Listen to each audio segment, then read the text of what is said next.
అందరికీ నమస్కారం. కార్తీక పురాణం 26వ అధ్యాయము. దూర్వాసుడు శ్రీహరిని శరణు వేడుట. శ్రీహరి హితబోధ.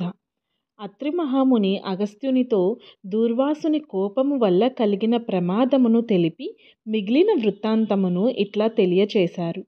ముక్కోపి అయిన దూర్వాసుడు భూలోకము, భువర్లోకము, పాతాళలోకము, సత్యలోకములకు తిరిగి అన్ని లోకములలోనూ తనను రక్షించువారు లేకపోవటం చేత వైకుంఠమందున్న మహావిష్ణువు దగ్గరకు వెళ్ళి, వాసుదేవ, జగన్నాథ, శరణాగత రక్షణ బిరుదాంకిత, రక్షింపుము. నీ భక్తుడైన అంబరీషునకు కీడు చేయదలచిన నేను బ్రాహ్మణుడనుగాను ముక్కోపినై మహా అపరాధము చేశాను. నీవు బ్రాహ్మణ ప్రియుడవు. బ్రాహ్మణుడైన భృగు మహర్షి నీ యురముపై తన్నినను సహించావు. ఆ కాలి గురుతు నేటికి నీ వక్షస్థలమందున్నది.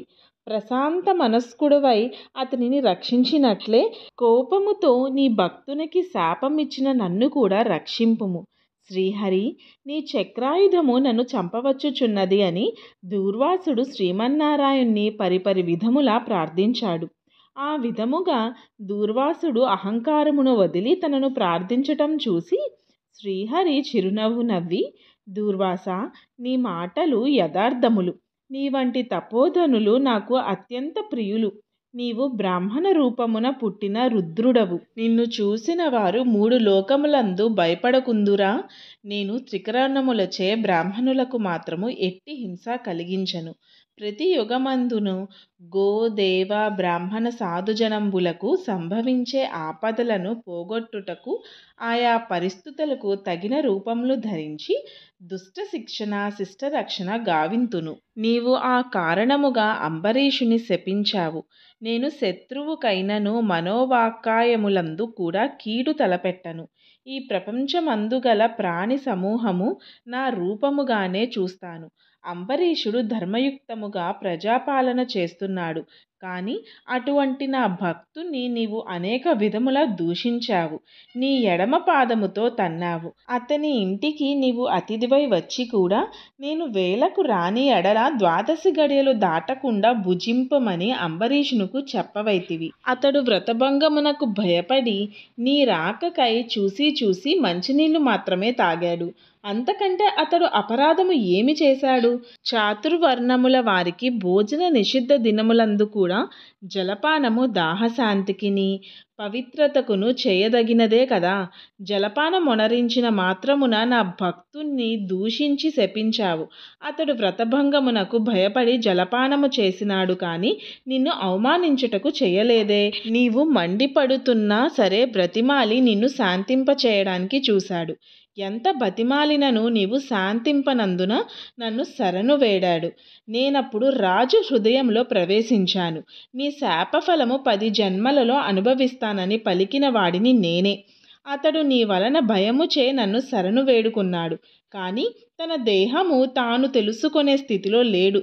నీ శాపమును అతడు వినలేదు. అంబరీషుడు నా భక్త కోటిలో శ్రేష్ఠుడు, నిరపరాధి, దయాశాలి, ధర్మతత్పరుడు. అటువంటి వానిని అకారణముగా దూషించావు. అతనిని నిష్కారణముగా శపించావు. విచారింపవలదు. ఆ శాపమును లోకోపకారమునకై నేనే అనుభవిస్తాను. అది ఎట్లా అంటే, నీ శాపములోని మొదటి జన్మ మత్స్య జన్మ. నేనీ కల్పమున మనువును రక్షించు నిమిత్తము సోమకుడను రాక్షసుని చంపుటకు మత్స్య రూపమెత్తుతాను. మరికొంత కాలమునకు దేవదానవుల క్షీరసాగరమును మదించుటకు మందర పర్వతమును కవ్వముగా చేయుదురు. ఆ పర్వతమును నీటిలో మునగకుండా కూర్మ రూపముగా నా వీపును మోయుదును. వరాహ జన్మ ఎత్తి హిరణ్యాక్షుని వధిస్తాను. నరసింహ జన్మ ఎత్తి హిరణ్యకశిపుని చంపి ప్రహ్లాదుని రక్షిస్తాను. బలిచే స్వర్గము నుండి పారద్రోలబడిన ఇంద్రునకు తిరిగి స్వర్గమునకు అప్పగించుటకు వామన రూపమెత్తి బలిచక్రవర్తిని పాతాళలోకమునకు తొక్కివేస్తాను. భూభారమును తగ్గించుటకు క్షత్రియులను చంప బ్రాహ్మణుడనై జన్మించి భూభారమును తగ్గిస్తాను. లోకకంటకుడైన రావణుణ్ణి చంపి లోకోపకారము చేయుటకు రఘువంశమున రాముడై జన్మిస్తాను. పిదప యదువంశమున శ్రీకృష్ణునిగను కలియుగమున బుద్ధుడుగను కలియుగాంతమున విష్ణుచిత్తుడను విప్రుని ఇంట కల్కి అను పేరున జన్మించి అశ్వారూఢుండునై పరిభ్రమించుచు బ్రహ్మద్వేషులనందరినీ మట్టుబెడతాను. నీవు అంబరీషునకు శాపరూపమున ఇచ్చిన 10 జన్మలను ఈ విధముగా పూర్తి చేస్తాను. ఇట్లు నా దశావతారములను సదా స్మరించు వారికి సమస్త పాపములు హరింపచేసి వైకుంఠ ప్రాప్తి నొసంగుదును. ఇది ముమ్మాటికి తథ్యము. షడ్వింశాధ్యాయము 26వ రోజు పారాయణము సమాప్తం. 27వ అధ్యాయము దూర్వాసుడు అంబరీషుని ఆశ్రయించుట. మరలా అత్రి మహాముని అగస్త్యునకి ఇట్లా వచించారు. కుంభసంభవ, ఆ శ్రీహరి దుర్వాసుని ఎంతో ప్రేమతో చేరదీసి ఇంకనూ ఇట్లా చెప్పారు.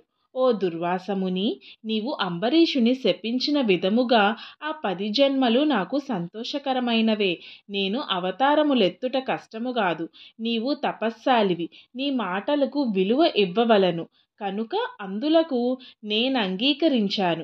బ్రాహ్మణుల మాట అసత్యమైనచో వారికి గౌరవముండదు.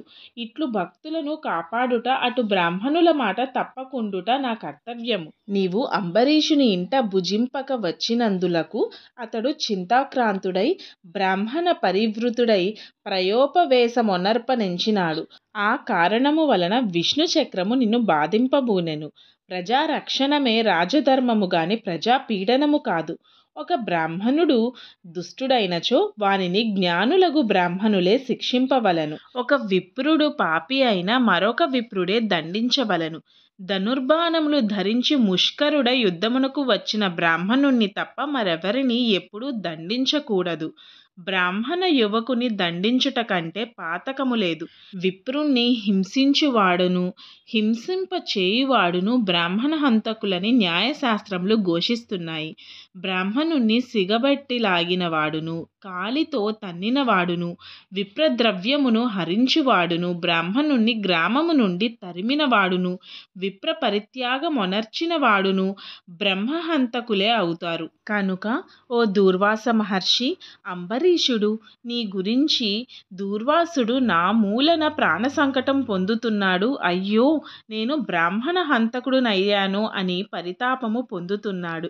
కాబట్టి నీవు అంబరీషుని దగ్గరికి వెళ్ళు. అందువలన మీ ఇద్దరికీ శాంతి లభించును అని విష్ణువు దూర్వాసుడుకు నచ్చచెప్పి అంబరీషుని వద్దకు పంపారు. సప్తవింశాధ్యాయము 27వ రోజు పారాయణము సమాప్తం. మీకు అందరికీ నా వీడియో నచ్చినట్టయితే లైక్ చేసి షేర్ చేయండి. మరిన్ని ఇలాంటి వీడియోల కోసం నా ఛానల్ను సబ్స్క్రైబ్ చేసి నన్ను ప్రోత్సహించండి. ధన్యవాదాలు.